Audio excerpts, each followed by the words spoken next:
Welcome to NTD News, our top story tonight. President-elect Trump unveiling a crucial step in implementing his mass deportation plan. It comes as he's vowing to be open and available to the media and is set to announce more administration picks. Iris Tao reports from West Palm Beach, Florida. President Biden today pledging $4 billion to the World Bank at the G20 summit. That's as supporters of the Chinese Communist Party harassed Brazilian human rights activists at the site of the summit. Arian Pastars in Rio de Janeiro. Officials say President Biden has allowed Ukraine to use American missiles to strike into Russia. It represents a major policy change, what U.S. allies and adversaries are saying. Jack Bradley at the White House. More Israeli airstrikes hit the center of Lebanon's capital as the war with Hezbollah continues. How much longer will it last? Jason Perry reports.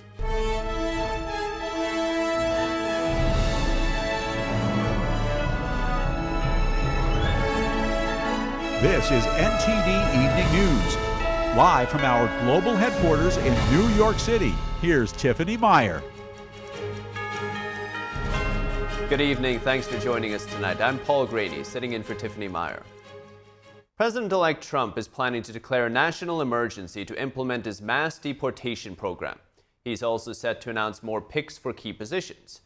NTD's White House correspondent Iris Tao has more from West Palm Beach.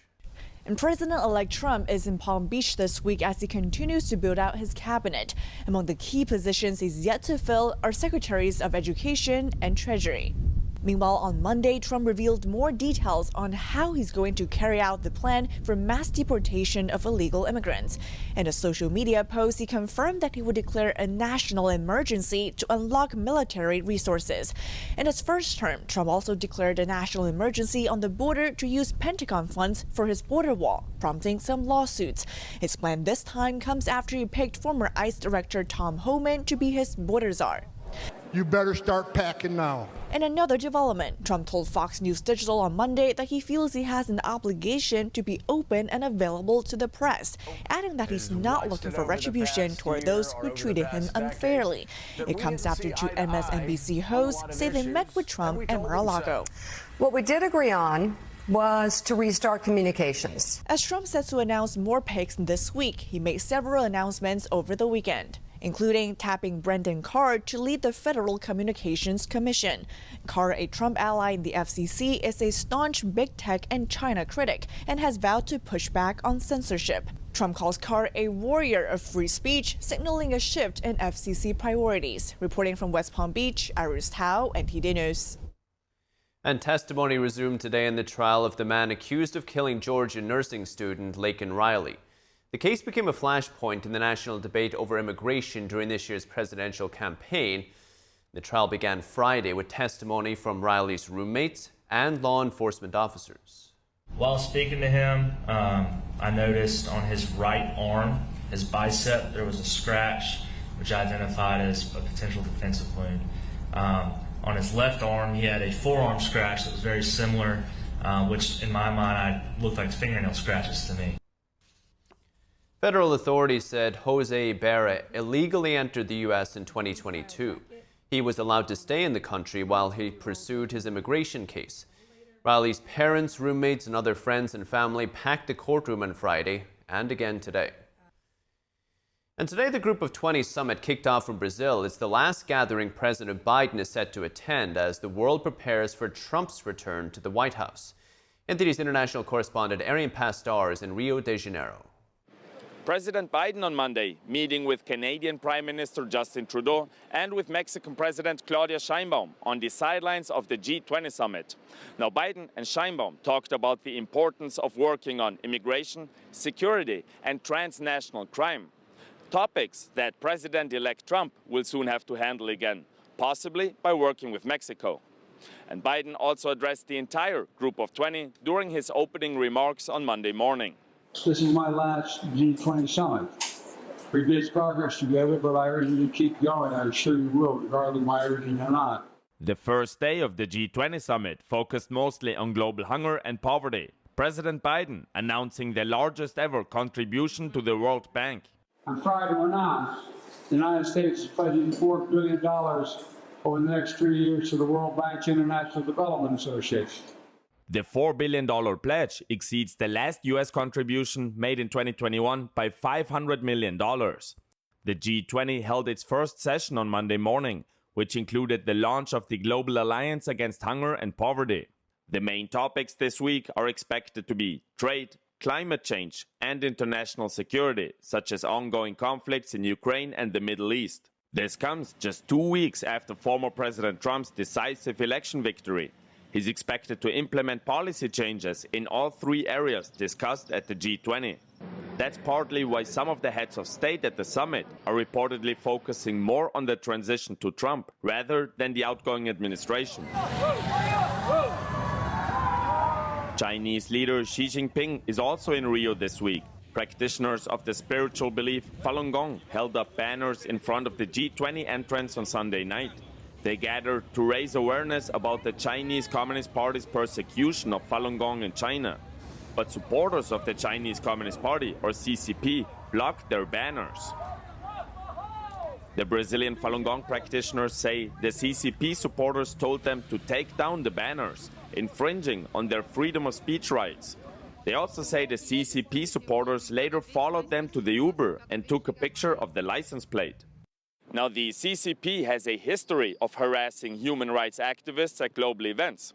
They often send people to block banners, as they did here, for example. And in one instance, at the APEC summit in California last year, a CCP supporter even attacked one of our NTD journalists who was at the event.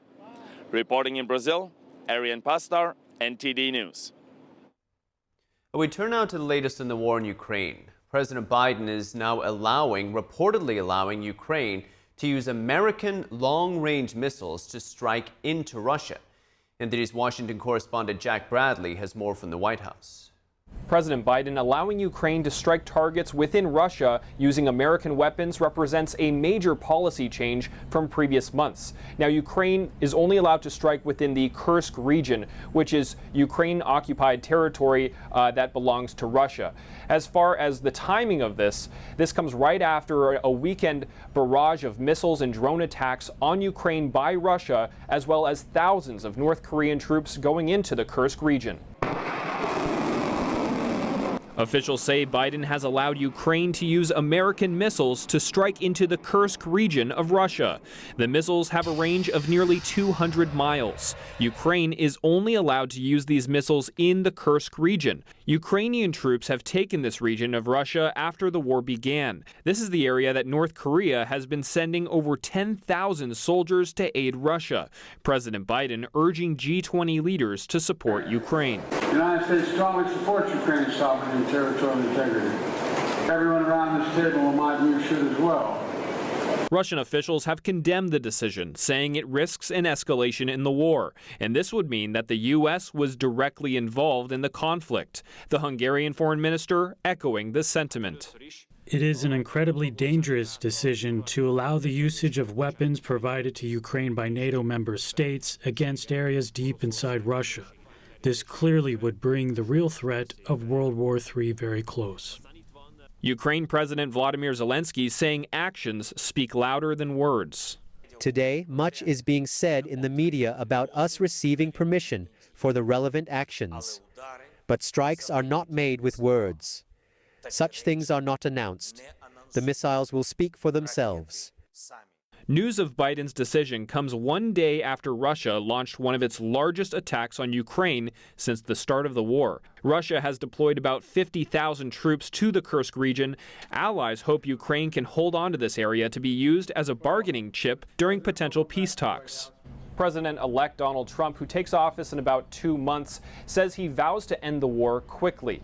As far as President Biden, he met with Chinese leader Xi Jinping over the weekend on the sidelines of the APEC summit in Lima, Peru, where Xi told Biden that he's ready to work with the incoming Trump administration. Reporting from the White House, Jack Bradley, NTD News. The Biden administration urged lawmakers today to quickly approve about $100 billion in emergency disaster relief funding. The request comes after severe storms have depleted the funds of several recovery assistance programs. The funding package includes $40 billion for FEMA's Disaster Relief Fund and more than $2 billion for the depleted Small Business Administration Loan Program. A senior administration official said the request would be delivered to Congress as soon as today. The Biden administration has made multiple requests for more disaster aid since Congress just last passed supplemental funding in December 2022. The director of the White House Office of Management and Budget said lawmakers have not acted despite multiple storms. Analysts said they expect up to $55 billion in insured losses from this year's hurricanes Helene and Milton. And under the incoming Trump administration, what changes could we see in U.S. education? NTD's correspondent Jason Blair brings us more on what the president-elect has said he intends to do. President-elect Trump has numerous pledges and statements on his platform and Agenda 47 plan related to U.S. education, an area involving many hot topics of debate and headlines in recent years. One thing is Trump has said he plans to get rid of the federal Department of Education and bring power back to the states. If he were to completely get rid of the federal department or drastically reduce it, congressional approval would be needed. Trump has said while on the campaign trail that he might reduce it to just a few people. They would just be tasked with making sure schools are teaching basic subjects like English and arithmetic, as well as staying away from teaching, quote, woke material. Getting rid of the Department of Education is also something new Department of Government Efficiency co-head Vivek Ramaswamy has said he plans to recommend, something he's called for in the past as well. In Agenda 47, Trump also mentions a tuition-free higher education school called the American Academy. Its mission will be to make a truly world-class education available to every American, free of charge, and do it without adding a single dime to the federal debt. Trump says his administration will create it with, quote, billions of dollars that we will collect by taxing, fining, and suing excessively large private university endowments. He says some of these universities are, quote, turning our students into communists and terrorists and sympathizers of many, many different dimensions. According to Trump, the academy will offer the full and complete equivalent to a bachelor's degree and grant credit for previous coursework for transferees. Another pledge on his platform is to, quote, keep men out of women's sports. Trump will likely make an effort to undo Biden's changes to Title IX. Biden's alterations went into effect this year and changed what qualifies someone to enter gender-separated spaces in schools like locker rooms, as well as compete in gender-separated sports. Currently, those changes are on hold in 26 states. I will ask Congress to pass a bill establishing that the only genders recognized by the United States government are male and female, and they are assigned at birth. Reporting in Washington, D.C., Jason Blair, NTD News. A sweeping government reform is on the horizon. This as Elon Musk is slated to spearhead a new group aimed at improving efficiency in the federal government. But are average Americans open to this new idea? NTD's Sam Wong was out in the National Mall in D.C. to hear from them. So what do you think about the idea of having a government efficiency program with Elon Musk at the helm?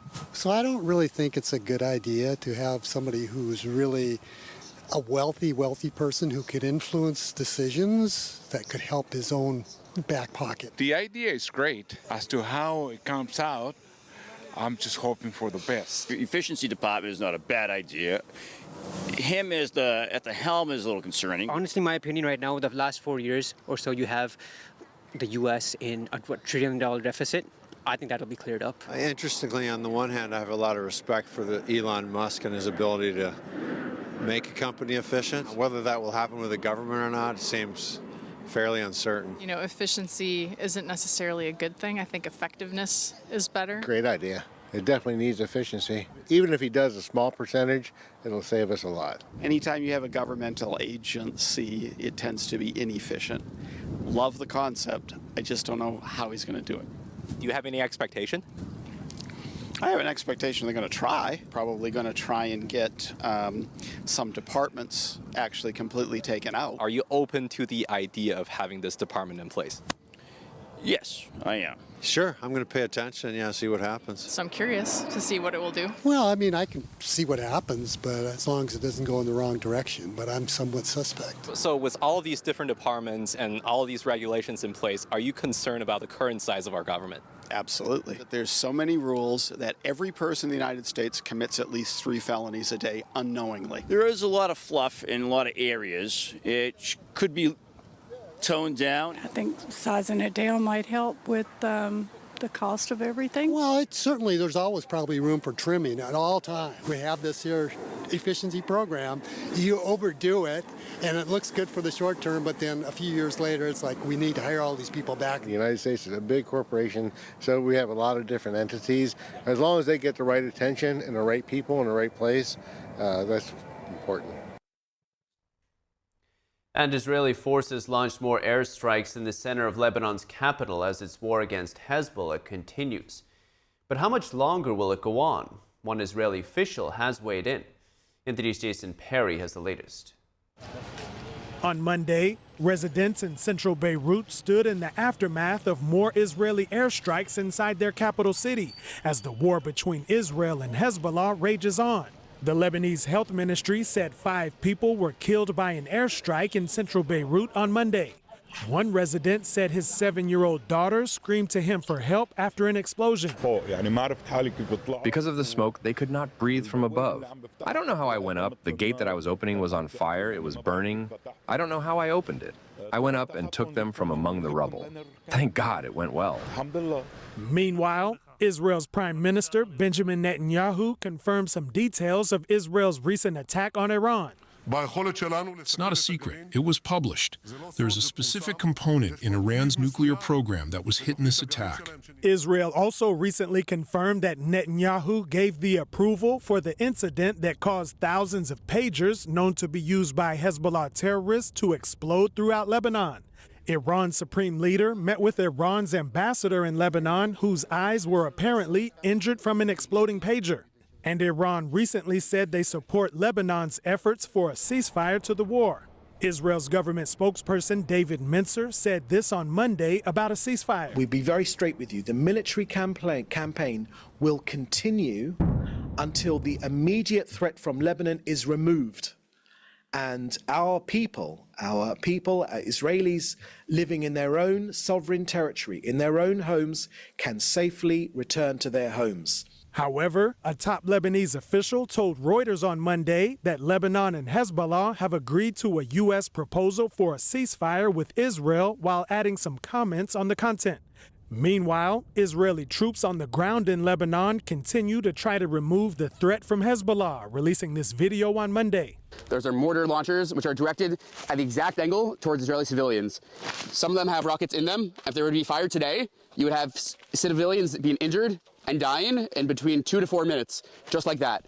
Also on Monday, Israeli forces reported that a barrage of 30 rockets was launched towards the western Galilee region of northern Israel. Drivers pulled over to take cover as some of the rockets were intercepted.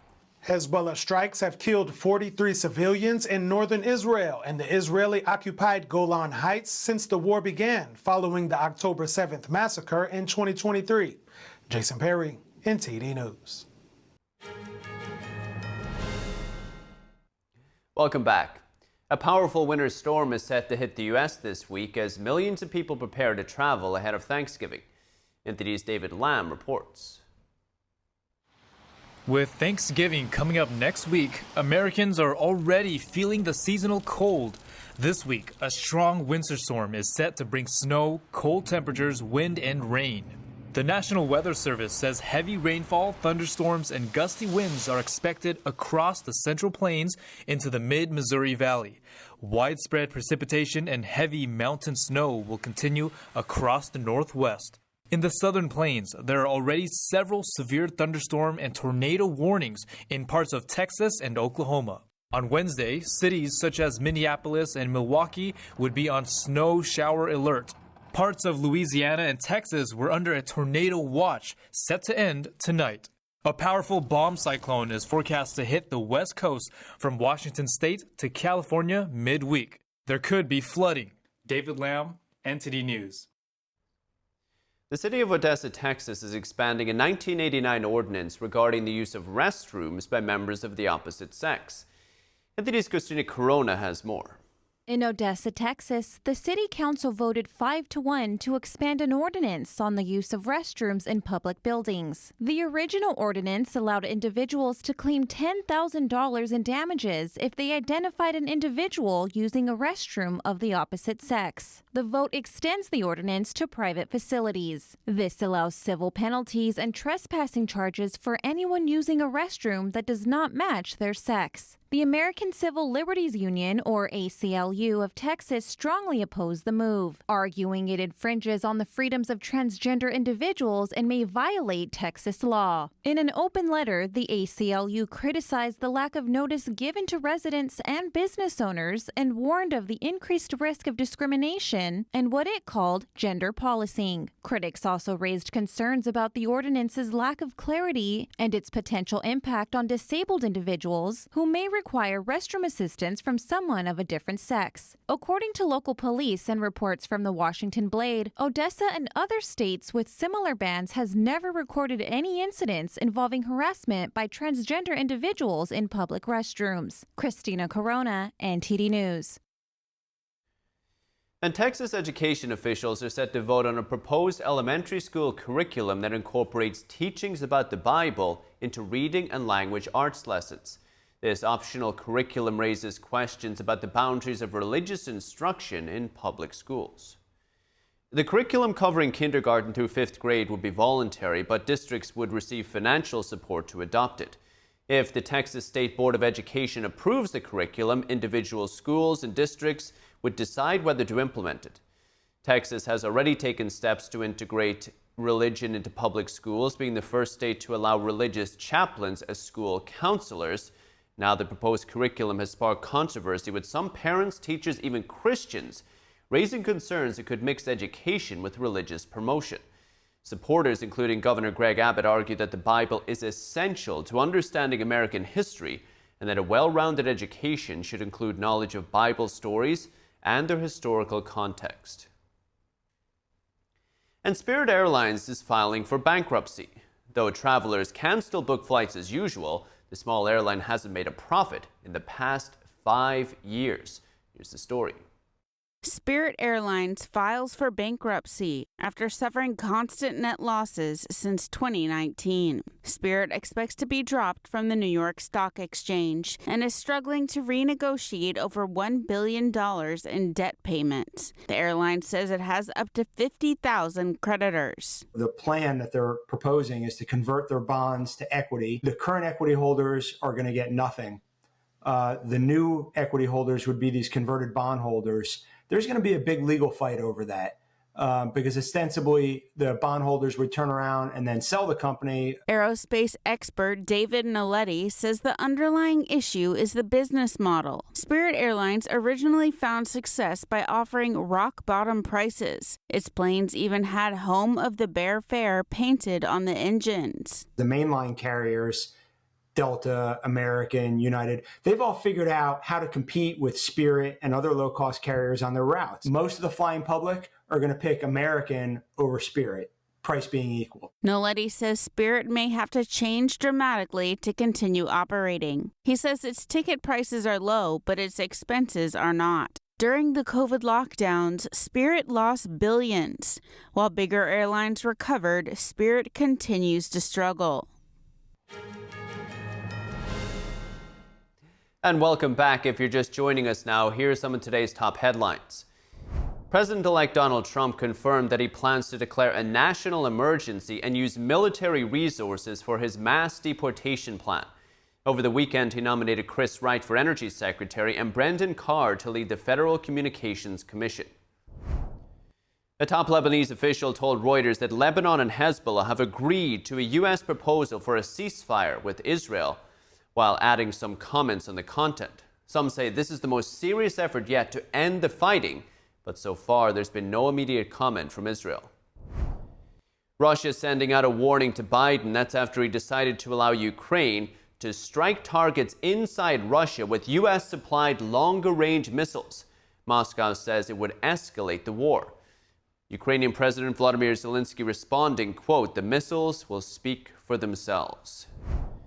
President Biden pledging a $4 billion contribution to the World Bank during his final G20 summit in Brazil.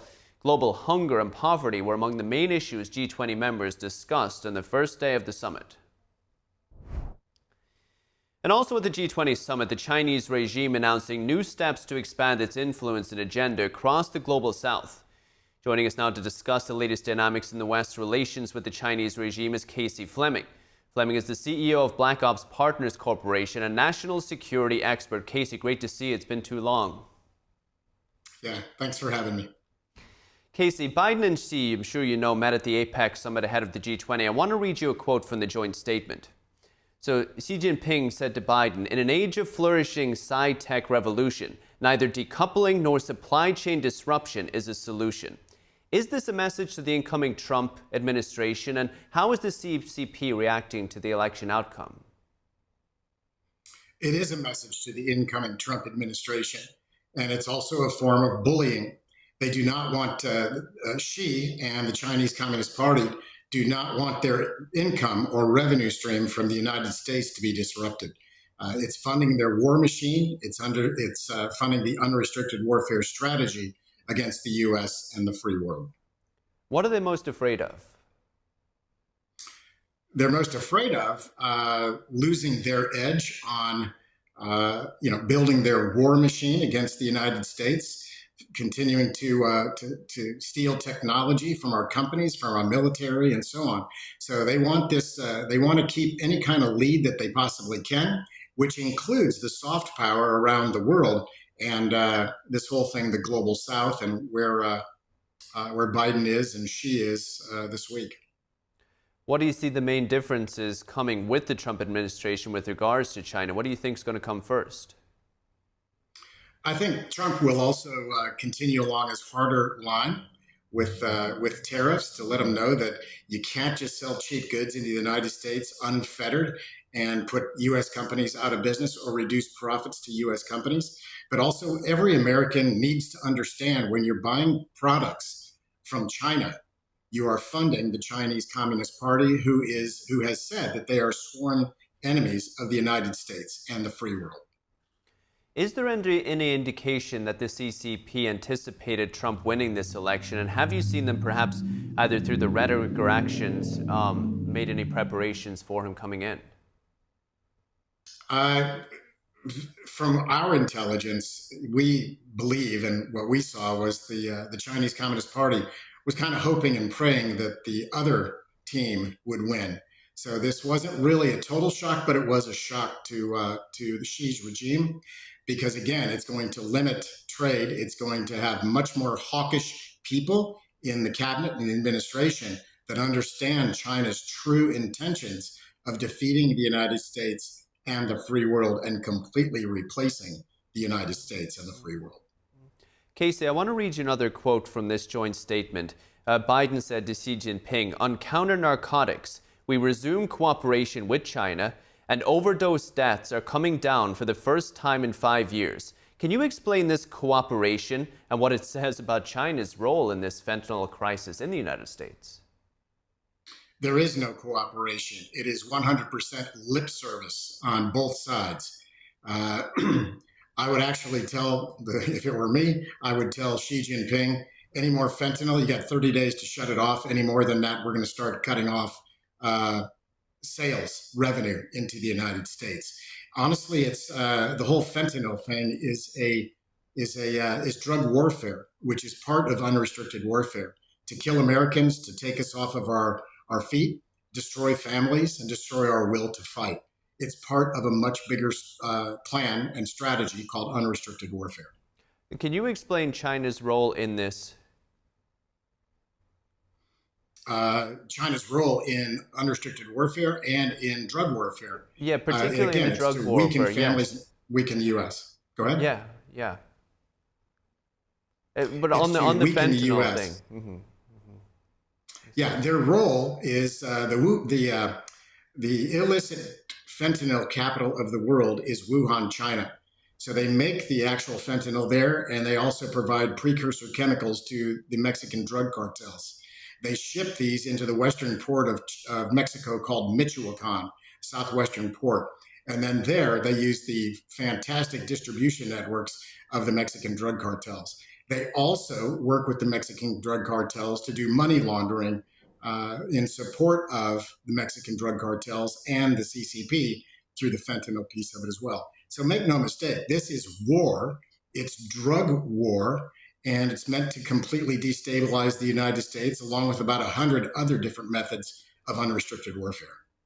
I want to stay on another kind of topic on this unrestricted warfare. We saw that outside the G20 meeting in Brazil, Chinese operatives, they harassed and threatened reporters from our own media and our sister media, Epoch Times. And they also harassed and threatened Falun Gong practitioners who were protesting the CCP's persecution of their faith. I'm not sure if you saw it, but are you surprised the CCP is still able to get away with this in foreign countries? I still am surprised that it's still happening, but I think that, and I'm hopeful that the other foreign countries that are free nations will take the lead from the United States, where the American people said enough is enough of this whole communism push through the United States and the free world. And I hope our other allies and free world nations will take the lead from the United States to throttle back the Chinese Communist Party and their global plans of taking over the free world. And something else you'll be the perfect guy to speak to, considering you're with Black Ops. Like, we had the bipartisan group of senators warning about the Chinese hacking group called Salt Typhoon. That was recently able to breach several U.S. telecommunications companies you would assume had sophisticated defenses and lots of valuable information about Americans. Like, how behind China are we when it comes to these cyber threats? Significantly behind China. I actually had a couple of CEOs ask me, how are the Chinese so good at hacking our systems? And I said facetiously, I'm sure it has nothing to do with Chinese student spies being educated in our U.S. universities and master's programs in internet security alongside our own children and young adults. At one point at the peak in 2018, there were 405,000 Chinese student, quote, spies in U.S. universities. And the reason we call them spies is because when you're raised in a communist regime, it is your national duty to spy. That's pretty incredible. What are you seeing? Are you hearing any rumblings from the Trump administration around, say, espionage efforts from China or countering that in the new administration? It's a priority in the administration, and they're certainly well aware of it. With his appointments in certain cabinet positions like Waltz, that's with a TZ, and Marco Rubio, those are very strong China hawks that are very, very astute in unrestricted warfare and what the CCP has leveraged over many decades against the United States. Are you expecting anything specific to come out of it? Over time, yes. I think Trump's administration learned a lot in the first term, and I think now they're ready to deal with these issues straight on without any delay. Casey Fleming, Black Ops Partners, we appreciate it. Thank you, Casey. Thank you. And House Republicans will select a new chairperson for the Foreign Affairs Committee after Congressman Mccaul announced he'll be stepping down as chairman. Our Washington correspondent Luis Martinez has more on the story. Congressman Mccaul of Texas will be stepping down from his chairmanship of the House Foreign Affairs Committee as he has reached his 6-year term limit per House Republican conference rules. In a statement, Chairman Mccaul said that out of respect for rules and desire to see future leaders rise from our conference, I have decided not to pursue another term as chairman. During his chairmanship, Congressman Mccaul was instrumental in pushing for bipartisan TikTok ban, Iran sanctions, and the investigation into the U.S. withdrawal from Afghanistan. There are 4 representatives vying to replace Congressman Mccaul at the helm of the highly influential House Foreign Affairs Committee. Congresswoman Ann Wagner, the current vice chair of the committee and former ambassador to Luxembourg, will be running for the chairmanship. as well as Congressman Joe Wilson, a senior member of the House Foreign Affairs Committee and a chair of the Armed Services Subcommittee, as well as Congressman Brian Mast, a committee member and a chair of the Oversight Subcommittee. Congressman Darrell Issa from California, former chair of the House Oversight Committee, has also thrown his hat in the ring. Congressman Issa is a staunch China hawk and has sided with President-elect Trump in calling to a swift conclusion to the war in Ukraine. Positions that Trump's pick for National Security Advisor Mike Waltz and Trump's nominee for Secretary of State Marco Rubio share in common. One of the key activities that we see the Chinese government doing is, in fact, predictive use of AI in order to both steal real intellectual property. The Chinese military itself has divisions that exist both to steal military secrets and commercial activities. Congressman Michael Mccaul, the outgoing chairman of the House Foreign Affairs Committee, is expected to run for a Senate seat if and when Senator John Cornyn of Texas steps down. Reporting from Washington, D.C., Luis Eduardo Martinez, NTD News. And a former student went on a stabbing rampage at a vocational college in eastern China, killing at least 8 people. It happened just days after the country's deadliest attack in a decade. Now it's prompting concerns about Chinese society's deeper stress levels. Here are the details. Heavy security and floral tributes were seen outside a vocational college in eastern China on Sunday after a former student went on a deadly stabbing rampage, according to police, in the country's second mass killing in a week. The knife attack took place on Saturday at the Wuxi Vocational College of Arts and Technology in the eastern province of Jiangsu. At least 8 people died and 17 others were injured. Police said a 21-year-old male suspect was arrested at the scene and confessed. Footage obtained by Reuters showed a person in an open field at the college being detained. Reuters was able to confirm the date and location of the video. Wuxi City Police said the stabbing suspect was angry over failing an exam, not getting his graduation certificate, and his internship wages. It took place on the same day as authorities in the southern city of Zhuhai said they had charged the man who had rammed his car into a crowd Monday night. The attack outside a sports stadium killed at least 35 people, with eyewitness videos showing the chaotic aftermath. The 62-year-old suspect was reportedly angry at the terms of a divorce settlement, according to police. The killings have touched off a rare and heavily censored online discussion over mental health in China. That has also put in focus the Chinese society's deeper stresses, especially among young people, as the world's second-largest economy slows. This Wuxi resident said she felt that people's mental health has been worsening. I think this is also a reason why most young people are reluctant to get married, because they may not even be able to guarantee their own survival in life, let alone their children's future, like their education and other things in their lives. To put it bluntly, there may be more of these deadly attacks to come, this man said. He added that he hoped those in charge will do a better job of putting preventions in place. At least 6 other high-profile knife attacks have been recorded this year across the country. And welcome back. Now for your sports news, we're joined by NTD's Dave Martin. Dave, big weekend in sports. Let's start with that big fight, Jake Paul and Mike Tyson. Incredible. Incredible that Tyson won that first round, to be honest with you. And pretty much most people had him winning even the second round. Now, clearly he slowed down after that. But you know, Netflix came out, they said they got 60 million viewers to watch that. Now, if you compare that though to like the Super Bowl, now I should say 60 million households. The Super Bowl though, 120 million viewers. Of course, the Super Bowl, they use that third-party Nielsen ratings to do those. So it's not really an apples-to-apples comparison. So we're not quite sure what that 60 million households is. It's obviously a lot. I mean, it was not a pay-per-view event at all. Anyway, though, I think both Tyson and Jake Paul really came out with got a lot of respect from the fans. I mean, Tyson, just for getting in the ring with someone half his age, winning the first 2 rounds, he really looked great in that first round. Paul, for the sportsmanship showed, really in the final seconds, he bowed to Tyson instead of going for the knockout, which a lot of people thought he could have got if he had gone for it. So it was an entertaining match, even if it was one-sided. Were you surprised with the result? No, I was not surprised. I was hoping to see Tyson in vintage form. He was training real hard, but it certainly seemed an uphill climb to beat a 27-year-old who was a good boxer too. I was still surprised. Hey, it's nice to be able to say you beat Mike Tyson in a fight. Oh my gosh. 6 people have, maybe. Right.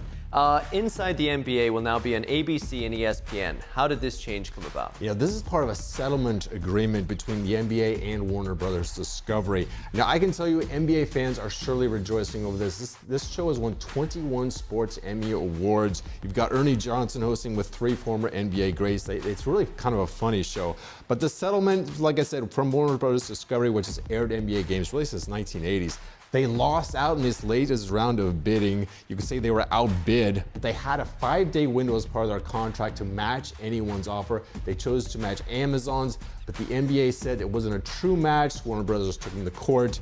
This settlement, or this keeping the show that was part of the settlement, unusual because TNT is still going to produce it, but it's going to air on ABC. Now that starts next season. This is the last year that TNT is going to air NBA games.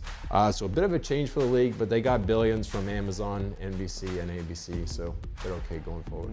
Now in football, your team, the Kansas City, lost to the Buffalo Bills. We're seeing some power shift here in the AFC? You know, the last couple of years, I kept thinking that the Chiefs were not going to be the top team in the AFC anymore. You know, they shifted to more of a defensive team. But still, come the postseason, they keep winning. The Bills know this as well. You know, this was certainly a big win for them, but until they can stop the Chiefs in the playoffs, I don't think they're going to take too much from it. I mean, these two have played in the postseason 3 of the last 4 years. The Chiefs have won all 3 of them. They've been some real classics here, too. Everyone wants to see another one come this season. Personally, I'm not sure what to make of the Chiefs again this year. They've got a great defense again. They got Patrick Mahomes at quarterback.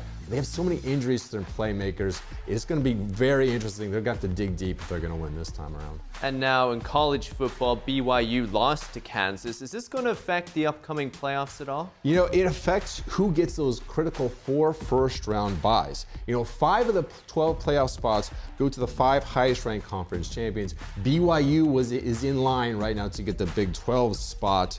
But anyway, of the top 4, those mentioned, the top 4 conference champs get a first-round bye. But BYU, with this loss, they're now 9-1. They don't have a very difficult schedule. Boise State, not from one of the power conferences, could actually go ahead of them and get that 4th first-round bye, which seemed impossible before the season started. Boise State is not from a power conference.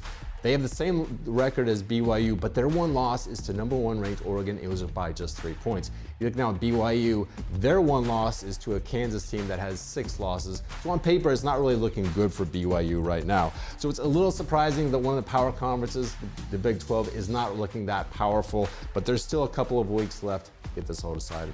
Who's your tip? Who's my tip? In the playoffs. Oh, I'm going to go with Ohio State. Oh, there you go. Nobody's asked me that yet, so keep that silent, all right? There you go. Dave Martin, appreciate it. Thank you so much. Thank you, Paul. That's all for today's news. For round-the-clock coverage, visit us at ntd.com or download our NTD app. And thanks for tuning in. I'm Paul Graney. Good night.